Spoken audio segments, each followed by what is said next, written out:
लावला चंदन आणि मने अभिनंदन अशी गत मोठेगावकरची झालीये. आ बैल मुझे मार. नीट परीक्षा झाली की माईक घेऊन लेकरांच्या पुढे जाणार आणि विचारणार मॉक टेस्ट मध्ये विचारलेले प्रश्नच नीट मध्ये आले होते का. हे रॅकेट आज पुरतं मर्यादित नाही, या वर्षापुरतं मर्यादित नाही, हे कित्येक वर्षापासून चालू आहे. 22,79,000 लेकरांच्या भविष्यासोबत खेळणारा मोठेगावकर भिकारचोट शिक्षण माफिया आहे.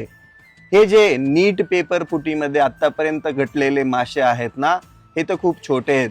याच्या मागे खूप मोठं रॅकेट आहे. अरे या शिक्षणापायीच खून करणारी ही लोक शिक्षण देण्याच्या बहाण्याने पैसे कमवण्याचा धंदा आणि बाजार मांडलेला आहे. हे लेकरांच्या भविष्यासोबत खेळतात, लेकरांना मोठी मोठी स्वप्न दाखवतात. मला तर कळलं या मोठेगावकरचा पोरगाच होता नीट परीक्षेला यावर्षी, त्याच्यासाठीच पेपर फोडला.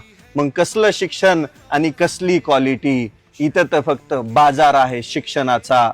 सरकारने दुसऱ्याच्या नावाने बोंब मारण्यापेक्षा स्वतः जबाबदारी घेऊन धर्मेश प्रधानने राजीनामा दिला पाहिजे. काहीतरी नैतिकता नावाची गोष्ट असते. अरे 22,79,000 लेकरांच्या भविष्यासोबत खेळताना तुम्हाला लाज वाटली नाही का.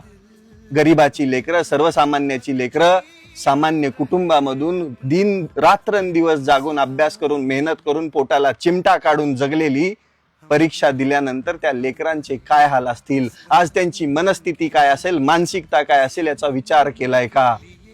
ही शिक्षण माफिया या भारत देशामध्ये, शिक्षण हे आधी खूप छान होतं, पण या शिक्षण माफियांमुळे शिक्षणाचा बाजार उठलाय.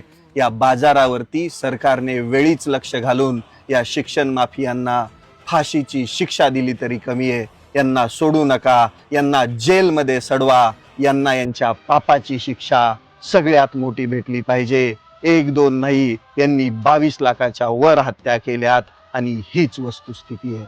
वतन वालों